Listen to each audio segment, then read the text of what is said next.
Hey everybody, it's your pal Aaron from Perfect Circuit. Everybody's got friends, everybody's got favorites, and we asked some of our friends what their favorite reverb pedals were. So check it out. Hello and welcome. I am Dexba and this is the CXM 1978. If you know what this is, your only question is probably why it is so expensive. But if you don't know what this is, I'll tell you.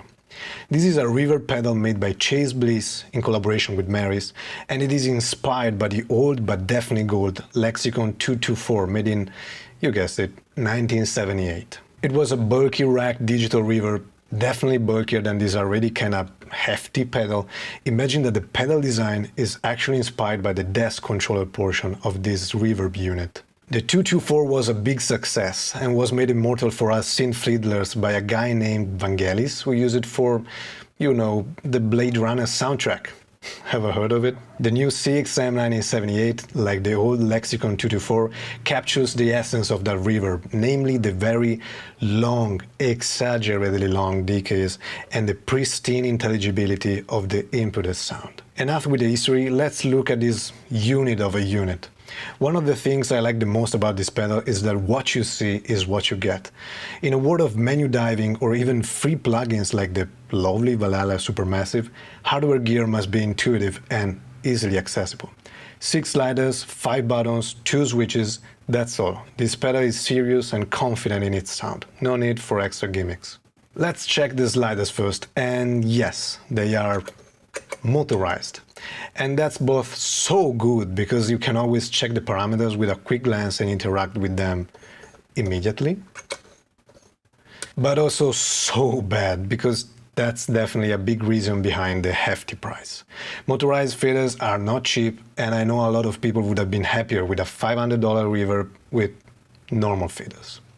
The controls are for decay, both bass and mids, and sort of treble, cross to choose what's bass and what's mid, treble that sets how sparkly you want your reverb, not really, but mostly, mix, that's kind of standard on the pedals out there, and pre-delay.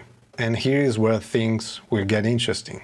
The buttons are 0 or 5, so not to get crazy with clicking the switch. So we go like 0 and it's 0, you go 5 and jumps to 5.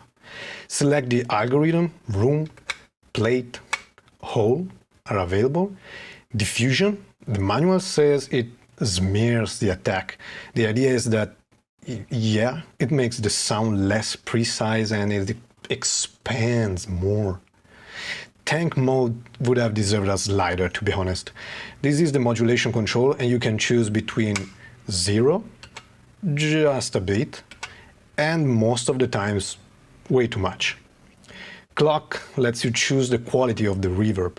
Hi-Fi is 48 kHz and 32 bits. Standard is 24 kHz and 16 bits. While Lo-Fi is just crazy because it starts from 48 kHz to go down to 2.4 kHz. And yeah, you heard it right, it's not 24, it is 2.4. Clock influences also the maximum pre-delay time, ranging from the 42 millisecond of the Hi-Fi to the 1.7 seconds of the Lo-Fi. I will play this same sample through the 3 presets for you to hear what's the deal.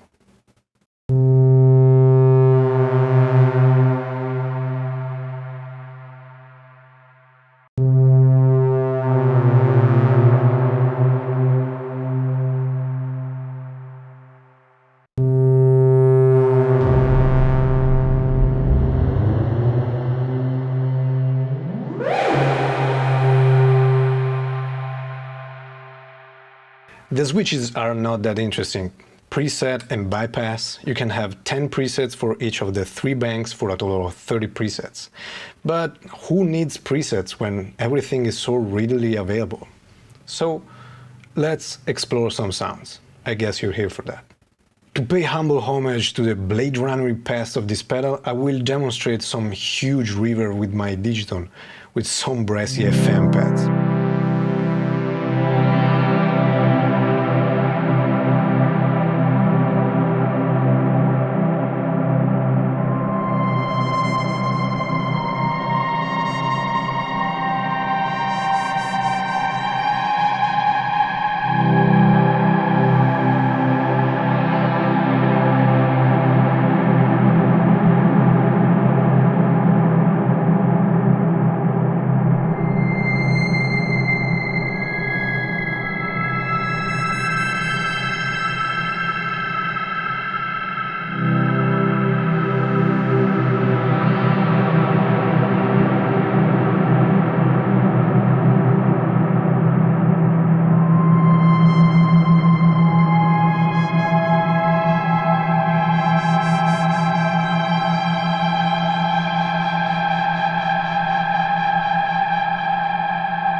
All in all, would I recommend it?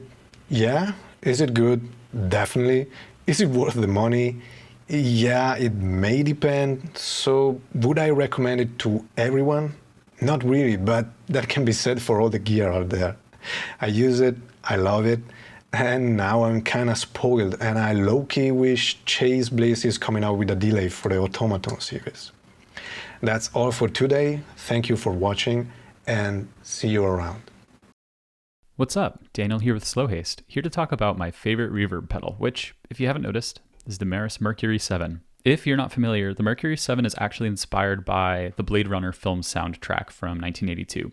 And it really specializes in a lot of great ambient textures, but can do some pretty standard reverb sounds as well. We're pairing it with the Digatone today, and I'm going to show you the two different algorithms and specifically focus on some of the front panel controls. I really want to dive into the different pitch vector settings and just play you some nice ambient sounds from the Digatone, and we'll listen together.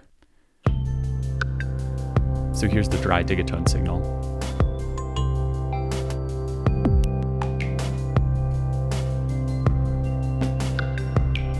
A very standard reverb sound on the alter plate algorithm.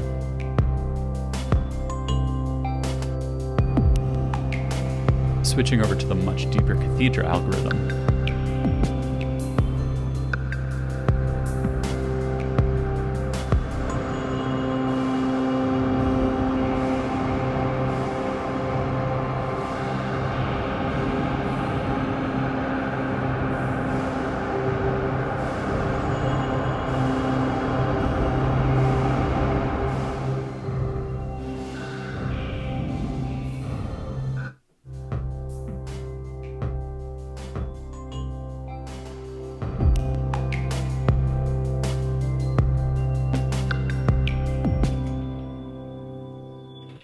Let's take out our drums and listen to some of the pitch vector settings. This is one of my favorite features of the pedal. It has multiple octaves that you can play around with to affect the reverb sound, and it's really fantastic.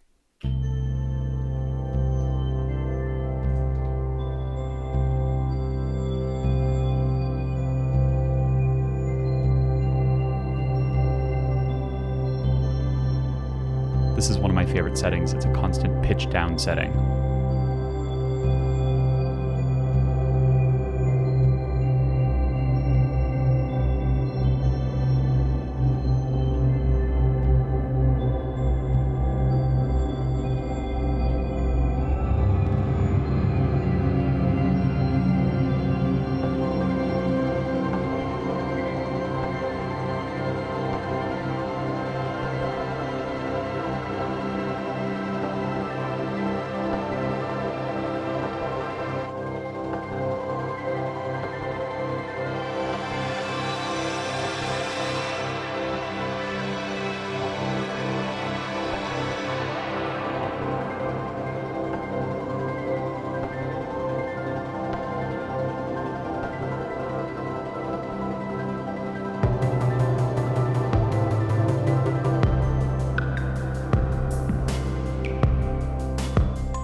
As you can see, it's super easy to just play around with the settings, manipulate all the parameters, and listen to what crazy, slowly evolving ambient textures you can come up with. I used this on guitar all the time when I played with a band. It's definitely one of my ride or die pedals. I bought it for myself on a birthday a few years ago, traded it for a different reverb pedal, and 2 days after I got that, I immediately sold that and bought another Mercury 7 because I loved it that much. Anyways, thanks so much for watching, and I hope you enjoy a lot of the other great reverb pedals that people have to showcase today.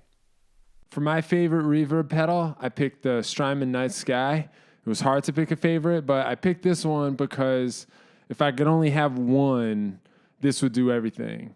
There's a bunch of unique, very weird pitch effects it can do that are unrecognizable as being reverbs that I'm hooked on.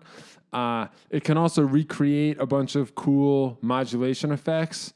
And then on top of everything else, if you just need a really neutral reverb that sounds perfect, this can do that.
Well, thanks for watching. You can find info about all of our friends in the description and the reverb pedals they talked about, and a bunch of other stuff about reverb pedals. We got articles. We got you name it. Why don't you tell us in the comments what your favorite reverb pedal is? Thanks for watching.